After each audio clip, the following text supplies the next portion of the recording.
नमस्कार दोस्तों, उम्मीद है आप लोग अच्छे होंगे। अगर आप इस चैनल पर नए हैं तो कृपया इस चैनल को सब्सक्राइब कर दें, बेल आइकन नोटिफिकेशन पर क्लिक कर दें, वीडियो को लाइक एंड शेयर जरूर कर दें ताकि समय-समय पर आपके समक्ष और भी बेहतरीन वीडियोस बनाने का हमें मौका मिलता रहे। दोस्तों, माननीय सुप्रीम कोर्ट ने 29 मार्च 2023 को कई जजमेंट्स हैं वो प्रोनाउंस किया है। आइए हम कुछ जजमेंट्स को इस पार्ट 3 के वीडियो में कुछ समझने की कोशिश करते हैं किस तरीके की जो जजमेंट्स आई हैं। ये एक नॉन रिपोर्टेबल जजमेंट है जो कि क्रिमिनल अपील नंबर 973-974 ऑफ 2011 है। दोस्तों, इस जजमेंट में क्या हुआ, ये बताया गया है कि एक इंसिडेंट हुआ था जिसमें जो अपीलेंट है उनको 394 और 395 इंडियन पीनल कोड में सजा सुनाई गई थी और हाई कोर्ट ने भी उस सजा को कंफर्म कर दिया था। अब यहाँ पर माननीय सुप्रीम कोर्ट में आए और यहाँ पर कंटेंशंस ये रखी गई कि यहाँ पर जो एफआईआर हुई है और उसमें जो इंसिडेंट बताया गया है उसमें डिस्क्रिपेंसीज हैं और साथ में जो विटनेसेस हैं उन्होंने भी सपोर्ट नहीं किया है और जो पर्सनल सर्च की गई थी तो उसमें ऐसा कोई बात नहीं बताई गई कि कोई कंट्री मेड पिस्टल है वो रिकवर किया गया हो। तो यहाँ पर जो जो डिस्क्रिपेंसीज हैं और दो वर्जन्स हैं निकल के आए हैं। तो माननीय कोर्ट ने यही पाया कि चूंकि ये जो कन्विक्शन है ये स्टैंड नहीं रह सकती क्योंकि प्रोसिक्यूशन का जो केस है वो खुद ही डिमोलिश हो जाता है अगर 2 वर्जन्स दिए जाए तो 394 और 395 जो इंडियन पीनल कोड का वो भी समझ लेना बहुत जरूरी है कि 394 में जो कहा गया है इंडियन पीनल कोड में कोई किसी को वॉलंटरी कॉजिंग हर्ट कर दे, अगर कोई रॉबरी करने के मकसद से किसी को वॉलंटरी कॉजेस हर्ट कर दे तो उसमें पनिशमेंट बताई गई है जो कि लाइफ इम्प्रिजनमेंट है और या फिर 10 साल तक की सजा हो सकती है। तो ये 394 इंडियन पीनल कोड बताता है और 395 जो है वो डेकॉइटी से रिलेटेड है। तो आइए अब इसके थोड़े से कंटेंट्स को समझ लेते हैं, हुआ क्या था इस जजमेंट में और क्या माननीय कोर्ट ने दिया। तो देखिए, यहाँ पर कन्विक्शन जो थी और सेंटेंस थी वो कंफर्म कर दी थी हाई कोर्ट ने 394 और 397, सॉरी ये 397 इंडियन पीनल कोड है, 394 अलग है, 397 अलग है। तो उसमें एक और आर्म्स एक्ट में भी जो है वो सजा बताई थी और यहाँ पर बताया कि जो फैक्ट्स थे वो ये थे कि एफआईआर रजिस्टर्ड हुई थी और जो पुलिस स्टेशन हरियाणा में, और जो अंडर सेक्शन 394 397 है, मैंने 395 के बारे में बता दिया था, उसे थोड़ा सा इग्नोर कर दीजिएगा। 394 जो है वो बताया गया था, उसमें सजा दी गई थी और 394 के जो प्रोविजन है वो सेम है। उसमें जो है कि रॉबरी करने के मकसद से किसी को वॉलंटरी कॉजेस हर्ट कर दे तो इसमें 394 की सजा होती है। और कंप्लेनेंट ने कहा बताया कि वो विलेज पे गए थे और कुछ ग्रॉसरी को परचेज करने के लिए अपने गांव से, और जब गांव से आ रहे थे तो मतलब सामान लेकर आ रहे थे तो 3 लोगों ने उनका एक क्रिमिनेशन ग्राउंड है वहां पर रास्ता रोक लिया और कहा कि जो भी कुछ है वो दे दिया जाए, नहीं तो उनको एलिमिनेट कर दिया जाएगा। जब उन्होंने कहा कि कंप्लेंट ने कहा कि सिर्फ उनके पास ग्रोसरी आइटम्स हैं तो फिर उसको फिस्ट और लेग ब्लोज देनी, मतलब जो प्रहार करना चालू कर दिया। फिर उसके बाद जो अक्यूज थे उनके पास एक ड्रांट थी, नाइफ था और पिस्टल थी, और जिसने किक किया था पर्सन ने, जिन्होंने किक मतलब जिनके पास नाइफ था तो उन्होंने उनकी रिस्ट वॉच ले ली और फिर ट्रैक्टर आया एक साइड से जो एक विलेज का नाम है वहां से आया। फिर उसको देखा कि कंप्लेंट ने फिर उसके बाद मतलब आवाज मदद के लिए पुकारा, तो फिर उसके बाद PW6 प्रोसिक्यूशन विटनेस और एक PW5 थे वो भी ट्रैक्टर पर बैठे थे, उन्होंने तीनों पर्सन्स को पकड़ लिया। लेकिन स्कफल होने की वजह से स्कफल किया तो पर्सन जिसके पास ड्रैंड था उसने ब्लो किया रिवर्स साइड, जिसकी वजह से जो प्रोसिक्यूशन विटनेस जो है कंप्लेनेंट उनको राइट आई पे जो इंजरी हुई, और उसके बाद लेफ्ट शोल्डर पे भी एक ब्लो हुआ और अनदर ब्लो शोल्डर हुआ उनके लेफ्ट शोल्डर पे। उसके बाद PW5 को भी इंजरीज हुई ड्रैंड से, और जो जिनके पास नाइफ था, जो पर्सन जिन्होंने नाइफ लिखा तो उन्होंने PW6 को इंजर्ड किया और उनका जो पर्स में जिसमें 20 रुपीज थे और आइडेंटिटी कार्ड से वो ले लिया गया। फिर अदर पर्सन्स ने भी प्रोसिक्यूशन विटनेस से 15 रुपए ले लिए। तो मीन टाइम जो रेजिडेंट थे वो आए स्पॉट पे, जो कि जो भी उसी विलेज के थे उस स्पॉट पे आए, उन्होंने देखा कि 3 पर्सन, फिर उसके बाद उन पर्सन को देख के वो भाग खड़े हुए।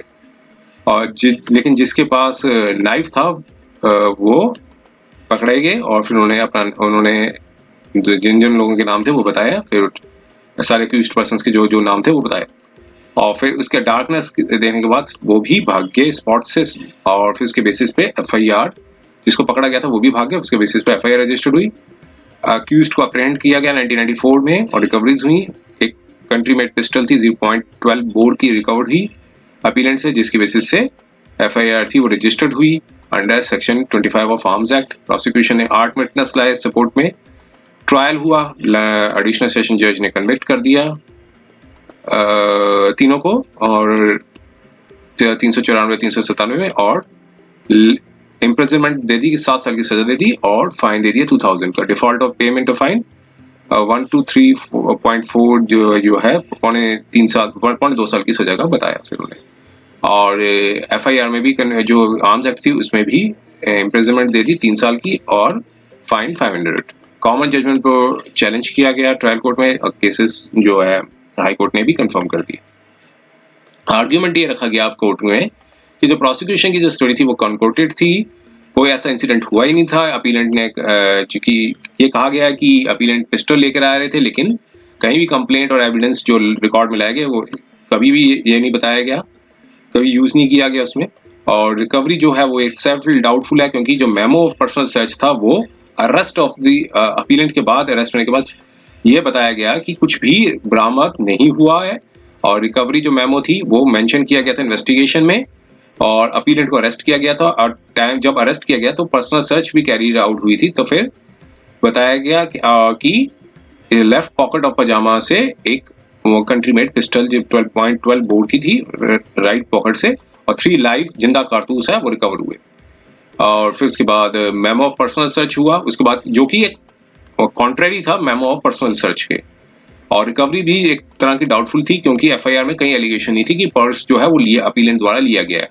और फिर सीरियस डिफेक्ट्स थे, एनोमलीज थी जो कंप्लेनेंट ने अपनी जो डिपोजिशन में दिया, PW5 ने दिया। और PW5 जो कि एक पर्सन जो थे ट्रैक्टर पर बैठे थे, और जब वो प्लेस पे आए उन्होंने सपोर्ट नहीं किया प्रोसिक्यूशन के वर्जन को। और स्टेटमेंट जो रिकॉर्ड की गई थी आर्म्स एक्ट में, वहां पर भी डिनाई किया कि इस तरह का वेपन है वो मिला हो। वो भी हॉस्टाइल हो गए थे, और क्रॉस एग्जामिनेशन में डिनाई किया था कि किस तरह का वेपन, जो सिग्नेचर्स कि उनके सिग्नेचर्स हैं सर्टेन ब्लैंक पेपर्स, क्योंकि ब्लैंक पेपर्स पे पुलिस ने ले लिए थे। और फिर प्रोसिक्यूशन विटनेस ने भी 6 जो थे उन्होंने भी सपोर्ट नहीं किया, और वो भी हॉस्टाइल हो गए थे क्रॉस एग्जामिनेशन जब प्रोसिक्यूशन ने किया था। और अब काउंसिल ने कहा कि इंटायर वर्जन जो है वो ड्यूली सपोर्टेड बाय विटनेस है। सम ऑफ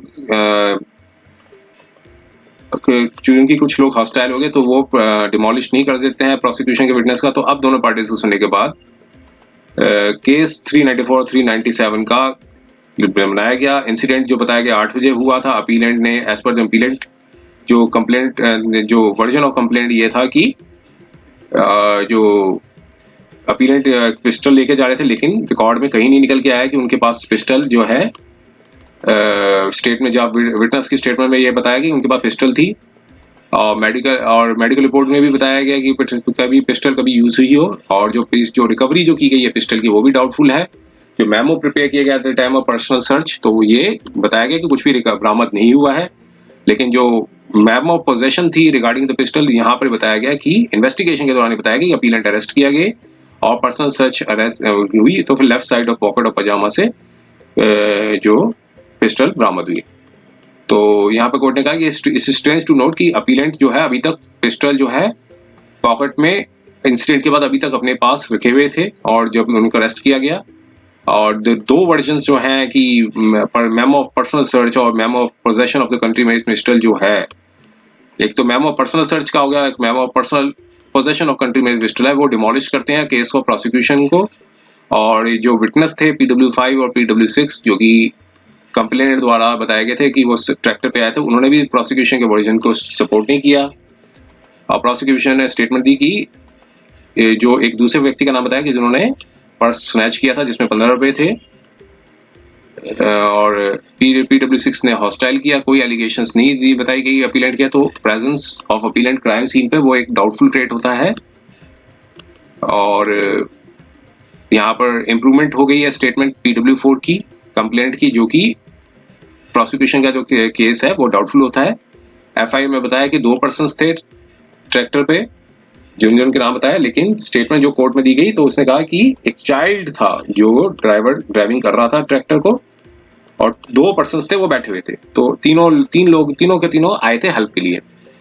मेजर डिस्क्रिपेंसीज हैं FIR में, एविडेंस जो दिया गया है कंप्लेनेंट ने, और FIR में बताया गया कि जिस पर्सन ने ड्राइंट थी उसने पर्स ले लिया, और जो कि right side of pocket PW6 के, जिसमें आइडेंटिटी कार्ड और 20 रुपए थे, और अदर पर्सन जिनका नाम स्पेसिफाई नहीं किया गया है उसने PW5 की जेब से 15 रुपए और टोबैको ले लिया। तो एविडेंस में बताया गया कि उसने अपने एविडेंस में ये बताया कि उस व्यक्ति का नाम बताया जिन्होंने पर्स जो है स्नैच किया था, और अपीलेंट जो है उन्होंने जो पर्स जो है वो PW6 का स्नैच किया था। जिस व्यक्ति का नाम बताया, एक और व्यक्ति का नाम बताया गया FIR में कि सीन पे आए तो वो अक्यूज्ड भाग गए, तो यहाँ पर कहीं भी प्रोसिक्यूशन ने प्रोड्यूस नहीं किया। तो ये एक मटेरियल विटनेस था, जिसको देख के वो भाग गए, वो मटेरियल विटनेस थे। तो प्रेजेंस ऑफ अपीलेंट जो है क्राइम सीन पे, और रिकवरी जो की गई है तो जो कि एक डाउटफुल है, तो गिल्ट ऑफ अपीलेंट जो है वो प्रूव नहीं होता बियॉन्ड रीजनेबल डाउट, और कन्विक्शन जो है वो अपहेल्ड नहीं की जा सकती, इसलिए अपील्स अलाउ कर दी। हाई कोर्ट और ट्रायल कोर्ट की जो जजमेंट थी उसको सेट असाइड कर दिया, बेल बाउंड्स थे वो कैंसिल कर दिए गए। ये जजमेंट थी 29 मार्च 2023 की। तो उम्मीद है ये वीडियो आपको पसंद आया होगा। अगर ये वीडियो आपको पसंद आया है तो कृपया इस चैनल को सब्सक्राइब कर दें, बेल आइकन नोटिफिकेशन क्लिक कर दें, और वीडियो को लाइक एंड शेयर जरूर करें, ताकि समय समय पर और भी बेहतरीन वीडियोस बनाने का हमें मौका मिलता रहे। समय देने के लिए बहुत बहुत धन्यवाद।